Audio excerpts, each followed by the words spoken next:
No vídeo de hoje, a gente vai analisar a música Casinha Favorita, de Isadora Pompeu e Juliane Souza.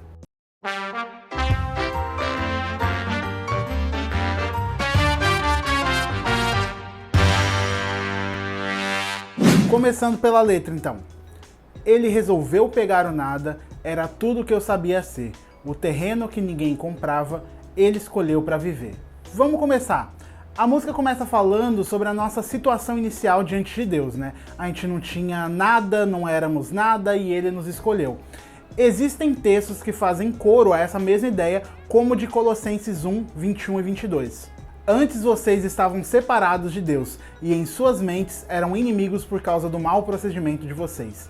Mas agora ele os reconciliou pelo corpo físico de Cristo, mediante a morte, para apresentá-los diante dele santos, inculpáveis e livres de qualquer acusação.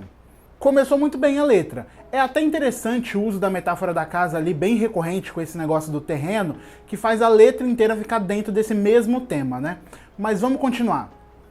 Com seu sangue ele pagou, um palácio no terreno edificou. A gente tem aí a continuação desse tema de casa e construção, e é uma menção também ao sacrifício de Cristo na cruz, usando o sangue como pagamento por nós. Algo que a gente consegue enxergar nas próprias escrituras, como em 1 Pedro 1, 18 e 19. Pois vocês sabem que não foi por meio de coisas perecíveis como prata ou ouro que vocês foram redimidos da sua maneira vazia de viver, que lhes foi transmitida por seus antepassados, mas pelo precioso sangue de Cristo, como de um cordeiro sem mancha e sem defeito. A letra então está falando que nesse terreno que ninguém comprava e que Deus escolheu para viver, ele pagou com sangue e edificou ali um palácio. Vamos continuar porque eu acho que a gente precisa chegar no refrão para ter uma imagem melhor da música. Sou sua casinha favorita. E aí a gente chegou na parte polêmica da letra, né? No ápice do refrão da música. Eu acho que tem algumas coisas que a gente pode comentar aqui. Eu vi muita gente comentando sobre isso, muitas opiniões contra e até a favor. Tem alguns detalhes que a gente pode analisar. 3, para ser mais exato. Primeiro deles é que a gente está falando no singular. Me parece que em algumas versões dessa música, numa espécie de espontâneo, eles até chegam a cantar Somos Sua Casinha. E quem acompanha o canal sabe que eu tenho um problema particular com isso. Eu dou preferência a músicas que falem em direção a Deus de forma coletiva, ou que tratem sobre a figura de Deus. Eu gosto de músicas comunitárias, mais plurais. E eu acho que principalmente por a gente já ter uma cultura evangélica individualista demais, me parece que letras assim acabam reforçando isso. Pelo menos na minha opinião, você pode discordar. Segundo ponto, casinha. A escolha pelo diminutivo também é algo que eu queria questionar. Eu acho que fica infantil demais, e ok, eu sei que alguns podem até defender, mas Douglas, a Bíblia diz em Romanos 8,15 que recebemos um espírito de adoção que clama Abba Pai, ou seja, paizinho. Mas vamos esclarecer um negócio. Eu não sou especialista em línguas originais, em exegese, longe disso, bem longe. Mas eu tento. Nesse caso específico, é bem comum a gente ouvir dizer que o texto está dizendo esse diminutivo, que a gente tem essa intimidade com Deus para chamá-lo de paizinho. Mas a palavra usada ali naquele texto não está indicando isso. O Abba, que é uma palavra no hebraico, significa pai. Pelas minhas pesquisas, parece que no hebraico moderno se tornou comum usar essa palavra Abba como diminutivo, mas na época não era isso. Existem formas no grego de se falar o diminutivo de pai, mas não foi usado ali naquele texto de Romanos. O uso da palavra Abba indica sim um senso de intimidade, porque indica uma relação mais próxima de pai e filho. É informal, mas não é infantil e nem diminutivo. A escolha por usar casinha não traz essa informalidade, mas sim um senso de infantilidade, que eu acho que pode ser danoso, além de ser desnecessário. Terceiro ponto, favorita. Aí a gente tem um possível problema. Se a gente está enxergando o favorita no sentido de que nós somos a casa favorita, eu até entendo. Deus escolheu morar em nós somos a morada que ele escolheu, ele podia habitar em templos e etc, e escolheu estar em nós. Eu entendo o sentido do favoritismo aí.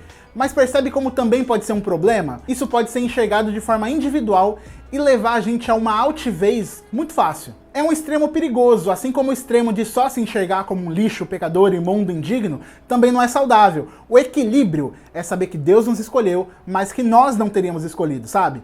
É enxergar que sim, nós somos morada, mas que nós éramos inimigos de Deus.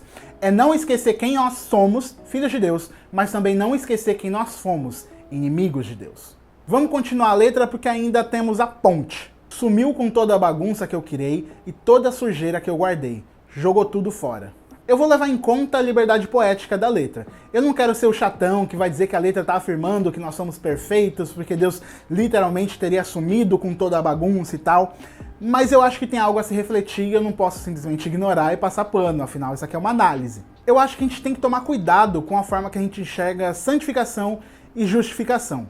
Dizer que Deus sumiu com toda a bagunça e resolveu tudo é esquecer que a gente tem responsabilidade nisso, que a gente tem o nosso papel.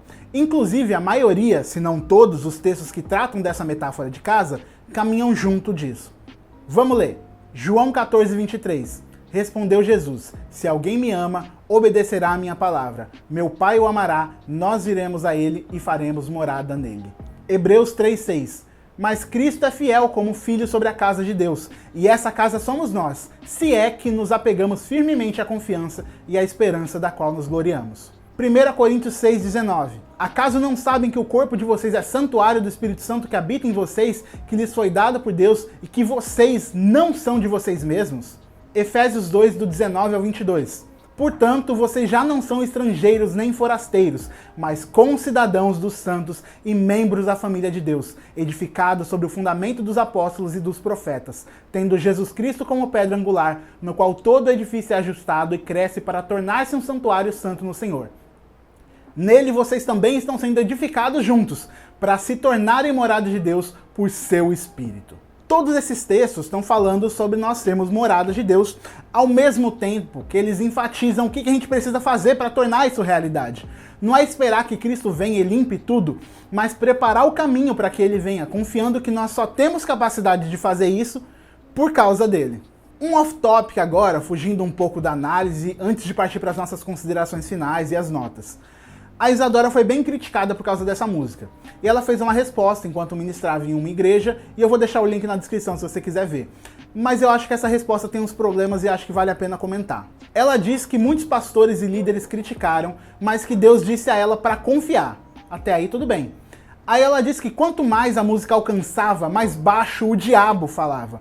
Ou seja, indiretamente ela está dizendo que as críticas à música dela vieram do diabo. E que enquanto isso os crentes de verdade estavam adorando. Eu acredito que um problema muito sério entre cantores e pregadores famosos é essa forma de validar o ministério.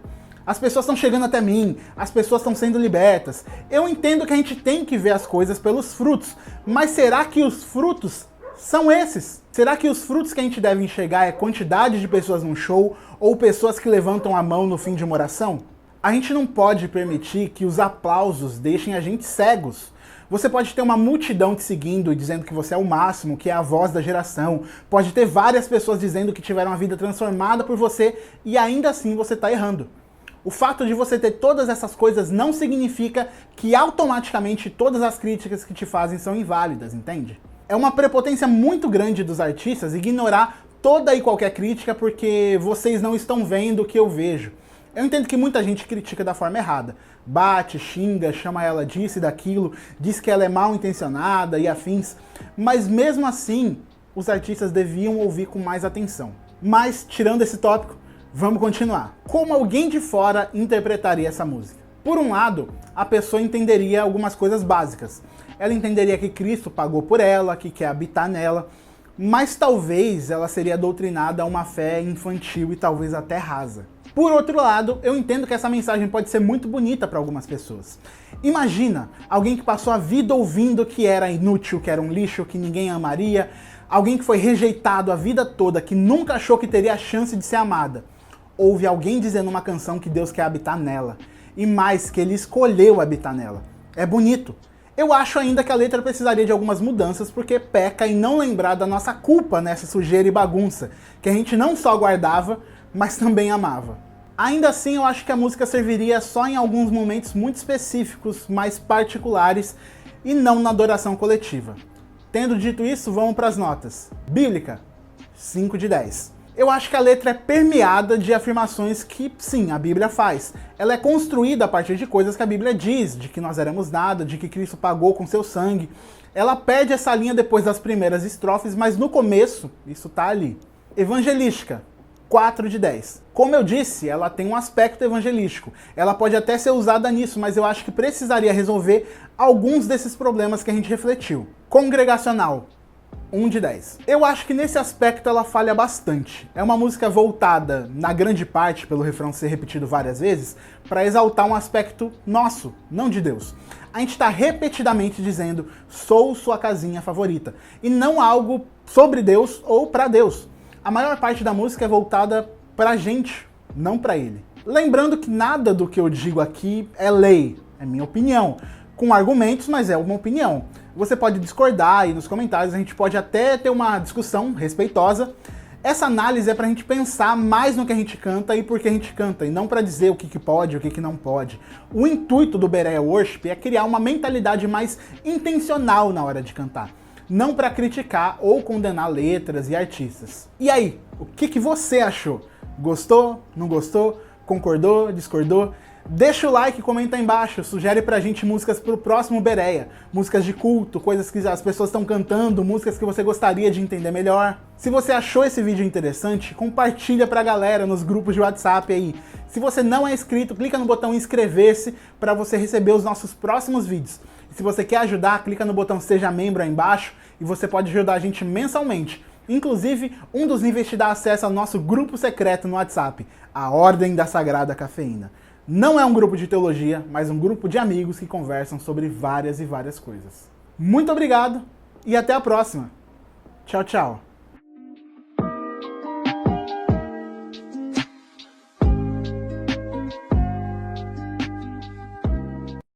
Fora da casinha.